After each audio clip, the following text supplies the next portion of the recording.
Guys, ndagira ngo abenshi bakunda kwibaza impamvu wo bita 50 Cent agira urwango rukomeye cyane umugabo bita P.Diddy, akaba iyo ageze kuri P.Diddy ntacyo atakora. Numwe mu bantu bakunda gutanga ubuhamya bwo gukomeza gushinja. Ikikwereka aho ibi bintu binabera serious nuko 50 Cent yanavuze ko atazigera arongora mu buzima bwe bwose bitewe n'ino case. Nyamara mbere yaho 50 Cent na Diddy bari inshuti magara. 50 Cent nyuma y'uko aramaze kubyara umwana we wa kabiri, ni umwana abyaranye n'umukobwa bita Daphne Joy, ni umunyamidelikazi akaba n'umu actrice ukomeye ndetse akaba ari n'umushoramari kubera ko akora business zigiye zitandukanye.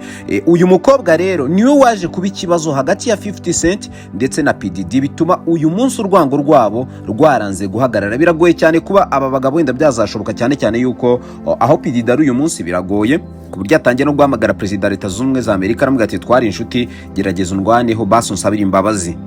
Bigaragara ko aho urubanza rugeze uyu munsi ntago rumworoheye. So munyemerere tubanze tubihuze gakeya muze kumva aho urwago rwatangiriye naho uyu 50 Cent impamvu atazajya abasha guhagarika.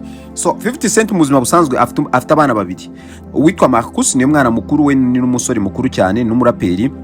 Akaba afite n'umwana mutoya ufite imyaka 12 bita Sir Jackson. Ubundi uyu 50 Cent mazina yitwa Curtis Jackson, n'abana bose bitwa Jackson, ariko noneho uyu mwana mutoya bita Sir Jackson ni umwana avutse muri 2012 amubyaranye n'uyu mukobwa bita Daphne Joy na Nervez.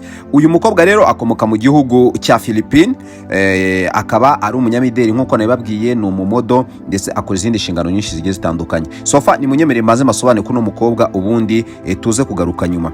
Uyu mukobwa w'umunyafilipine kazi yaje kumenyana na 50 Cent nyuma yuko yari amaze kubica bigacika mu bijyanye no kwamamaza imideli ndetse na filime nyinshi yaragiye akina, kuko muri 2009 hari filime yakinye yitwa Frankhood, muri 2011 yari yakinye indi filime yitwa On Stranger Tides, ndetse na filime yari yakinye bwa mbere yaho yitwa Pirates of Caribbean. None nyuma yaho nibwo yaje gukina izindi filime zigiye zitandukanye, ariko mbere yuko amenyana na 50 Cent yari yakinye izi filime akaba n'ubundi yari umunyamideli ukomeye cyane. Iki gihe nibwo 50 Cent yaje gukundana n'uno mukobwa, barateretana bimera neza cyane, maze kumera neza cyane bagera ubwo babaje kwibaruka uno mwana wabo w'umuhungu nababwiye bita Sir Jackson.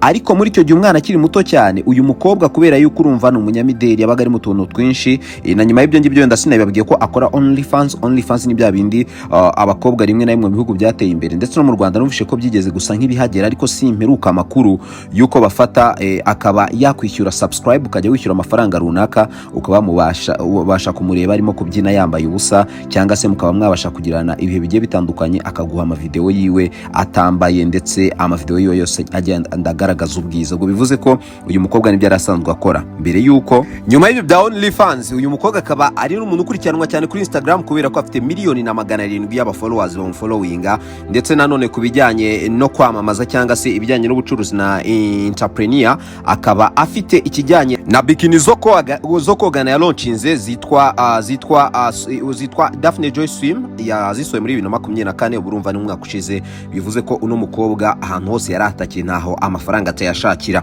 So duhita tubihuza noneho n'inkuru nyirizina iraza guhura n'urwango rukomeye ruri hagati ya 50 Cent ndetse na P.Diddy. No kuvuga ngo uyu mukobwa agifite kano kana kitwa Sir Jackson kakiri gatoya, P.Diddy yaramuhamagaraga ko P.Diddy n'ubundi buno bwana bw'ubugenzi busigaye bukora ibitwa gukora collaboration, gasanga uduhungu twinshi n'udukobwa twinshi twahuye ahantu runaka, bakagira utuntu bagenda bikorera. Ibi bintu ntago ari bwo bikiza. P.Diddy yabitangiye mbere za 2000 aho yafataga abakobwa benshi batandukanye n'abahungu benshi akabahuza bakaryamana, bakanywa amayoga, bakanywa amatabi. Ibyo bintu nibyo yakoraga. So far rero icyo gihe afite umwana muto ya P.Diddy yaramuhamagaraga akamubwira ati rero uko bimeze gera ku kibuga n'abandi bari mu kazi. Umukobwa agahita asiga umwana ukiri muto cyane akamusigira 50 Cent. Nawe urumva ubundi bajya bavuga ngo ibere ry'umugabo ntago ryonsa nta nubwo rikuza umwana. 50 Cent yastrugglinze kuri icyo kintu kugeza ubwaje gufata icyemezo cyo gutandukana n'uwo mukobwa bita Daphne Joy. Guhera icyo gihe yarwanye no kurera umwana muto cyane wari utaragira imyaka yo kuba yabasha gukenera imfashabere, binatuma 50 Cent avuga ko mu buzima bwe atazigera yongera n'umunsi n'umwe kuba yashaka umugore.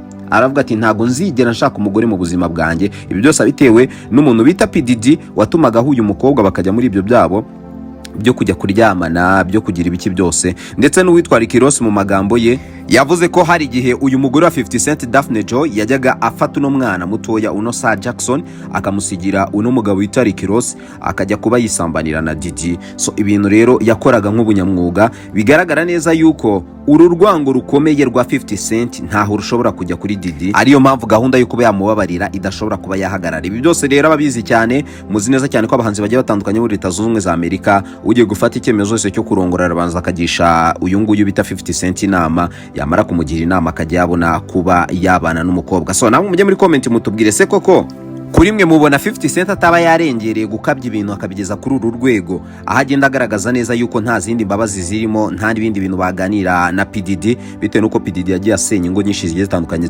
harimo n'urugo rwa 50 Cent. So ubwo namwe muratubwira, ubundi turebere hamwe. Jye nitwa 𝐓𝐡𝐚𝐿 nurenga kuri no poste utabashije gukora subscribe uzamera nk'umutageri bwa miteka ubeshywa byinshi. Pasokoto visa larga.